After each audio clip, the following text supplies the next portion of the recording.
Man, the answer to that question is yes, yes, and yes with 3 exclamation points.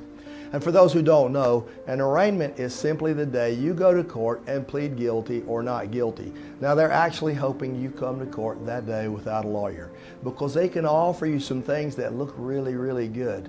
They smell like roses, but they're not necessarily, and they can be a trap.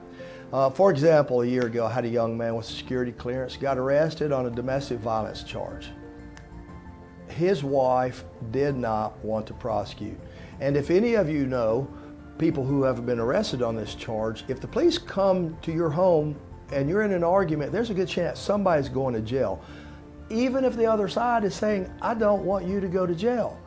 And so this fellow was there, he was still in jail, he was going down for his arraignment, and the court-appointed lawyer tried to get him to enter a guilty plea, enter a diversion program, and then at the end of it, after you've done all these things and paid this money, and assuming you don't get revoked and kicked out of that program, his case would have been dismissed.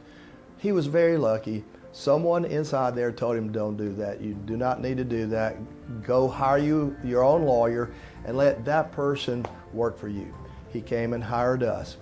Within a couple of months, we had his case dismissed. Now, that was a charge that never would have led to a conviction, that he was about to get put into a program that set him up for failure, put his security clearance at risk, and frankly, just had money going to the city on a case that he never would have been convicted of. The worst part of that story is there are people every single day that are going in there without a lawyer, and they're falling for that. And they're pleading guilty to cases that would not be convicted.